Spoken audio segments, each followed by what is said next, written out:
let's get to Hebrews 1. So the reason I brought you to this passage here is that it almost gives us a thesis statement for the entire Bible, telling us the point of what God is trying to tell his people. Now we know that in Genesis, we talked about how God's relationship with Adam and Eve was perfect. They were able to walk with him in the garden, and we saw that after the fall that Adam was aware of God walking in the garden, and that's why him and Eve hid.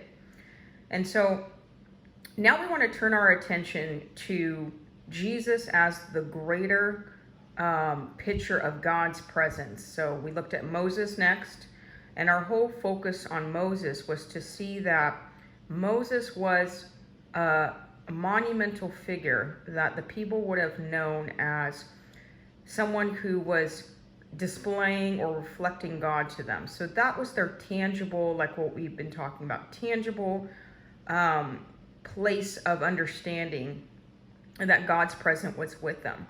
So let's look at this real quick. Long ago, at many times and in many ways, God spoke to the fathers by the prophets. But in these days, he has spoken to us by his Son, whom he has appointed the heir of all things, through whom he created the world. He is the radiance of the glory of God and the exact imprint of his nature. And he upholds the universe by the word of his power. After making purifications for sins, he sat down at the right hand of the Majesty on high, having become as much superior to angels, as the name he has inherited is more excellent than theirs.